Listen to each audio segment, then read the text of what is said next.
Welcome to the SVFF Vietnamese Podcast for Beginners. Chào buổi tối mấy bạn ơi. Chào mừng mấy bạn đã trở lại với Learn Vietnamese with SVFF, Southern Vietnamese for Foreigners. Đây là podcast đặc biệt dành cho người mới bắt đầu học tiếng Việt đó nha. Mình là cô Lan đây. Bữa trước mình đã học về mấy và vài. Những từ chỉ số lượng phải đi với classifier đúng không? Bữa nay mình sẽ học những từ dễ hơn nữa, là những từ không cần classifier.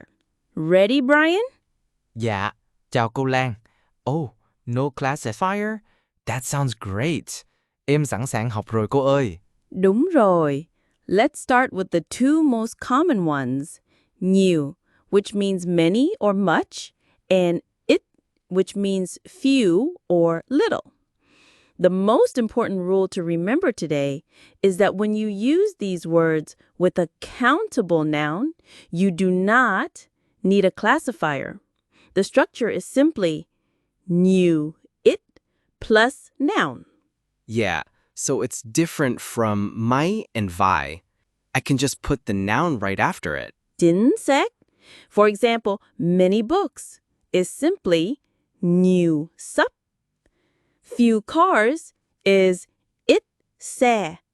Brian, how would you say many people? Người is people. Yeah, nhiều người. Chính xác. Rất giỏi. You see, no classifier needed.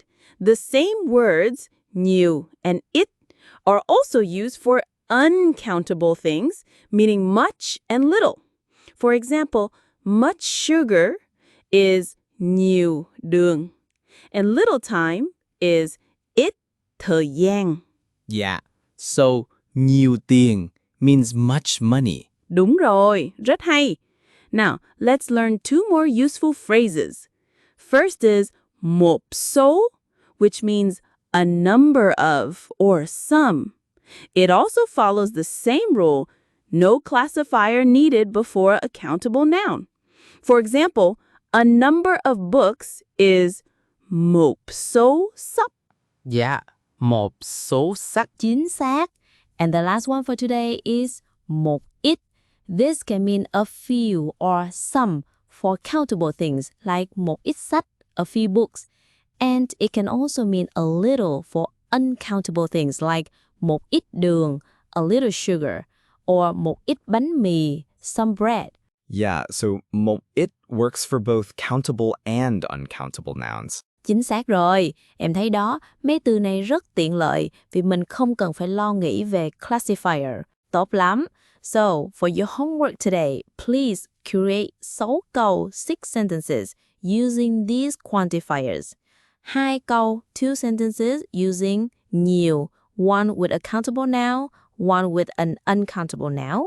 2 câu using ít, one with a countable noun, one with an uncountable noun. 2 câu using một số or một ít. Cố gắng lên nha. Try your best. The more you practice, the better you become. All right, everyone, that's it for today's lesson. If you're serious about learning Southern Vietnamese, remember to subscribe to our YouTube channel, Learn Vietnamese with SVFF, for more free content. Visit svff.online for our full courses. And to study one-on-one with a Southern Vietnamese teacher at SVFF, scan the QR code on screen for a free trial lesson. Cô Lan is really looking forward to meeting you in class. Brian, any last questions about today's lesson? Dạ, hiện tại thì không có gì hết cô. Em cảm ơn cô Lan nhiều lắm ạ. I don't have any questions right now. Thank you so much, Teacher Lan. Không có gì em ơi. Cảm ơn Brian nhiều lắm đã tham gia buổi học bữa nay nha. Chúc buổi tối vui vẻ nghe. Dạ, em cũng chúc buổi tối vui vẻ luôn ạ. Thank you, you too.